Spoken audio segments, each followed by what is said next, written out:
अस्सलाम वालेकुम। आज जुलाई की 23 तारीख है।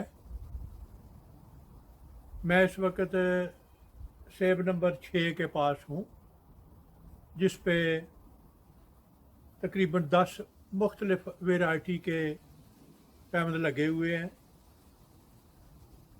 उन सभी पे फल भी मौजूद है। पिछले साल इसकी एक शाख पे मैंने मज़ीद कुछ पैमद लगाए थे,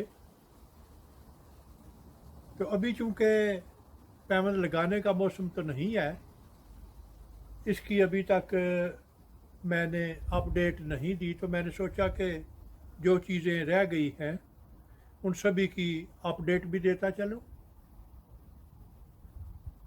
ये M9 रूट स्टॉक है, जो कि काफ़ी छोटा ही रहता है। तो इस पे काफ़ी वैरायटी है जिनके ऊपर फल लगा हुआ है। कुछ पकने के करीब हैं, कुछ बहुत टाइम लेंगी पकने तक।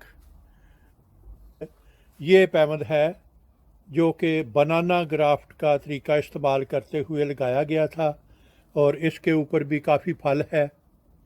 और ये इस तरह का सिर्फ एक ही पैबंद है जो कि मैंने लगाया था।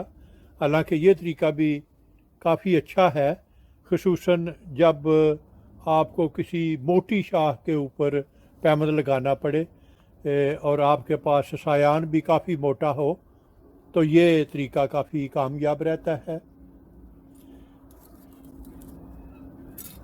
इसके साथ ये सनटैन वैरायटी है जो कि यहाँ पैमद की गई थी। तो इसकी दो शाखें हैं। एक ये शाख है जिसके ऊपर काफ़ी फल मौजूद है।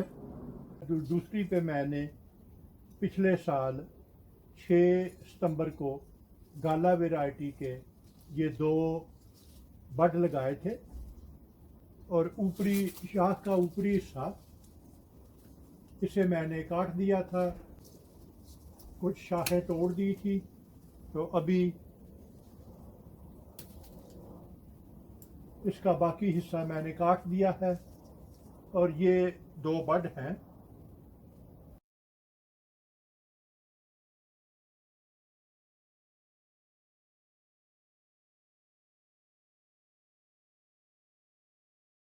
और अभी मैं इनकी पट्टियाँ उतारूंगा।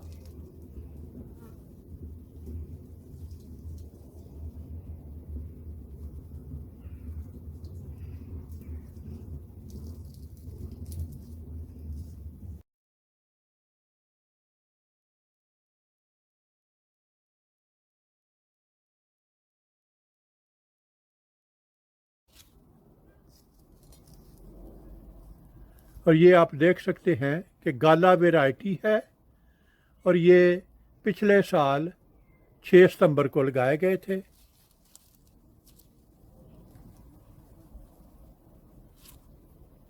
और ये आप देख सकते हैं कि ये दोनों चिप कामयाब हैं, दोनों ने उगना शुरू कर दिया है। पैमंद के मुख्तलिफ तरीक़ों में चिप बडिंग एक बहुत ही अच्छा तरीका है, और इसकी सबसे अच्छी खसूसियत ये है कि कामयाबी की सूरत में जिस तरह ये उगता है, दूसरा कोई भी पैबंद इसका मुकाबला नहीं कर सकता।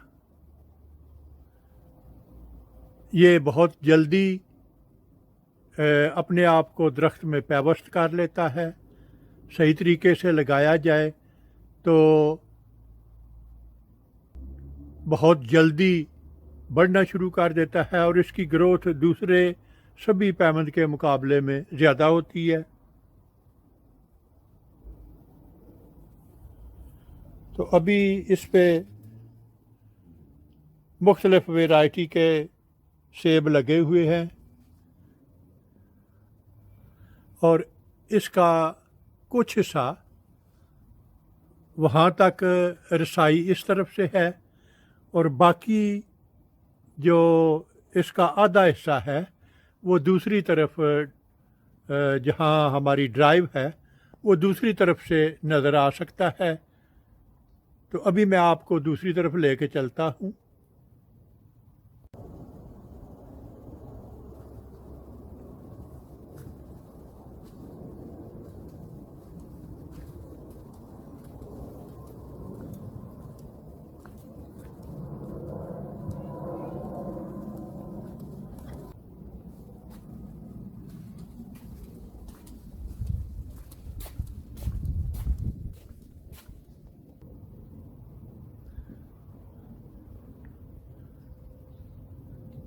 तो ये है इसका दूसरी तरफ से वो हिस्सा।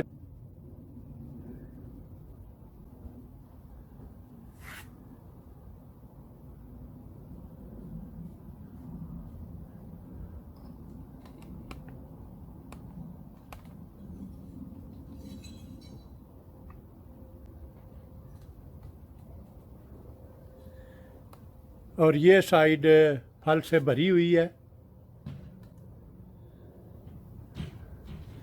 यहाँ पे दो मुख्तलिफ वैरायटी नज़र आ रही हैं।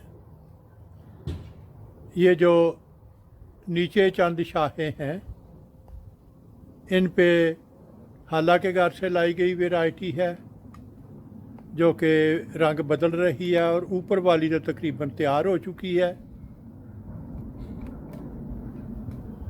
और इसके पीछे वो नाशपाती का एक बड़ा दरख्त है जो कि फल से लदा हुआ है।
इसके अलावा मैंने अपने ग्रीन हाउस में कुछ कलमें लगाई थी।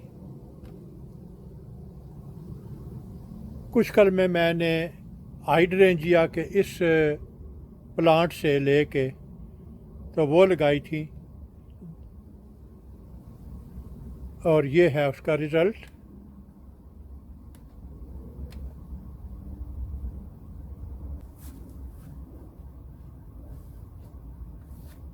ये तो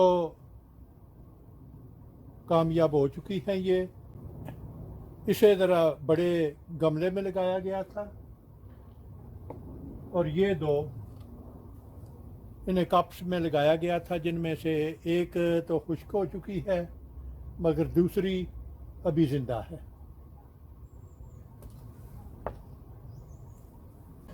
इसके अलावा मैंने गुलाब की काफ़ी कलमें लगाई थी। छोटे छोटे प्लास्टिक के कप वो इस्तेमाल किए गए थे। मैं पाकिस्तान चला गया था और फरवरी में यहाँ पे बहुत सख्त तूफ़ान आया जिसने मेरे ग्रीन हाउस का दरवाज़ा और कुछ पैनल वो भी सख्त आंधी में उड़ गए थे, और दरवाज़ा खुला होने की वजह से आंधी ने सभी कुछ उलट पलट कर दिया था। जो कुछ भी मैंने कलमें लगाई हुई थी वो सारी की सारी नीचे गिर चुकी थी। कलमे अगर एक दफ़ा उन्हें हरकत दी जाए तो वो अमूमन नहीं उगती।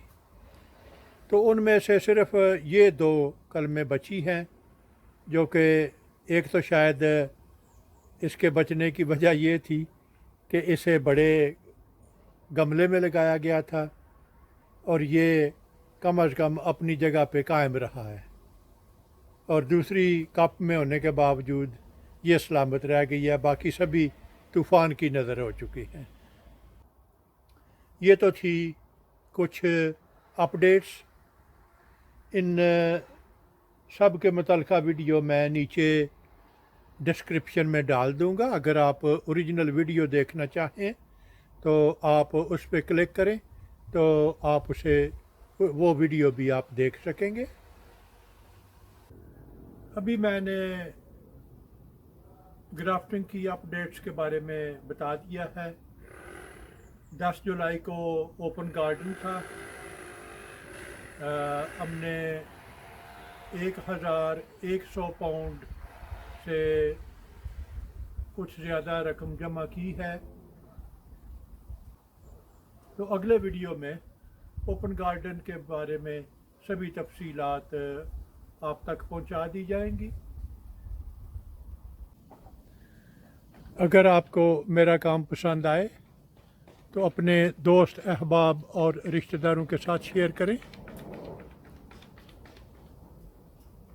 मेरा वजूद इस वसी दुनिया में एक छोटे से छोटे नुक्ते से भी कई मिलियन छोटा है।